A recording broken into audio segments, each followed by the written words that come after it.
Natural gas has become a big energy darling. It's undeniably cleaner than coal, and its proponents say it creates jobs. It's also helped drive down gas prices and weaken our dependence on the Middle East. But as the people in several California neighborhoods can attest, it's far from perfect and anything but clean, as its cheerleaders often tout it as. In October, just a few months before outrage erupted over the poisoned water crisis in Flint, residents of Porter Ranch started noticing a strange smell in the air. It was sulfury, like rotten eggs, and impotent enough to make your eyes water. After fielding calls from residents concerned about a possible home gas leak, Southern California Gas Company sent someone to check things out. But the gas company said there was no leak. For a week, as the smell grew worse, SoCalGas continued to deny that there was a leak. Oh, but there was a leak, a methane leak that's been described as the worst environmental disaster in the U.S. since the BP oil spill. And it was coming from Aliso Canyon, home of the country's second largest natural gas reservoir, which enjoys the same lax oversight and spotty regulation as the rest of the natural gas industry. In addition to being a potent greenhouse gas, methane makes up about 80% of natural gas. And until just around Valentine's Day, the SoCalGas methane leak continued, spewing the equivalent yearly emissions of two coal power burning plants. Those exposed to the gas, which is treated with an odorant called mercaptane, have exhibited a range of symptoms from headaches and nausea to rashes and spontaneous bloody noses. More than a third of the town's families have been relocated, and the town's elementary school closed for the semester. Now, you must be thinking, there's no way SoCalGas can get away with this, right? Well, it's not clear whether SoCalGas was in violation of any regulation, either knowingly or negligently. As Samantha Page noted for Think Progress, SoCalGas has said that its maintenance of the wells at Aliso Canyon didn't actually violate any standards of upkeep. It doesn't matter, for instance, that a safety valve on the failed well was removed in the 70s and never replaced, because there is no legal requirement for an emergency safety valve.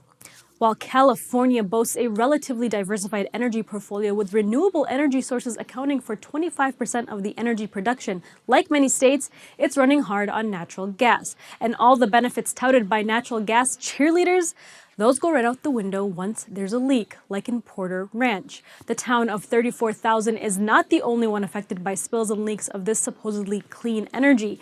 A new study conducted by Stanford University researchers confirms what residents of Pavilion, Wyoming have long suspected. Their water has been contaminated by fracking. Hydraulic fracturing, or fracking, is a method of using high-pressure injections of water and toxic chemicals to crack open underground rock formations releasing oil or gas.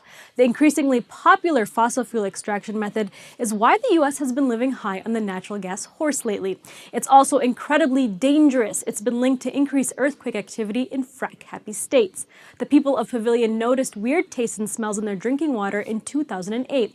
3 years later, the EPA got involved. It issued a report linking the funny tastes and smells to fracking.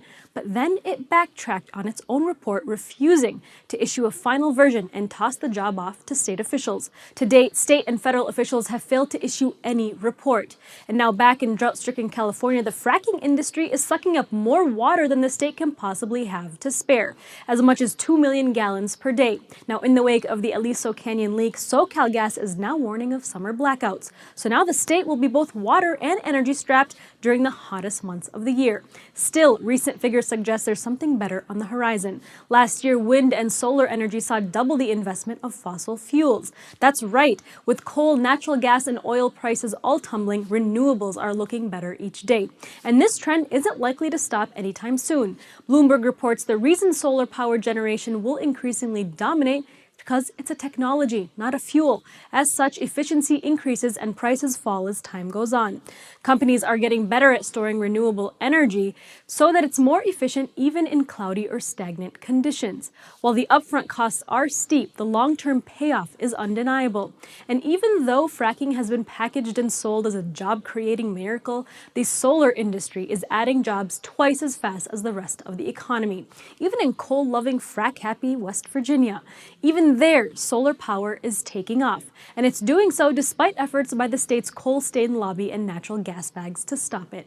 Dan Conant, who returned to his home state and started Solar Hauler in 2013, told MintPress News last year, "We're keeping West Virginia an energy state. It's always been an energy state. Solar is the next step in that.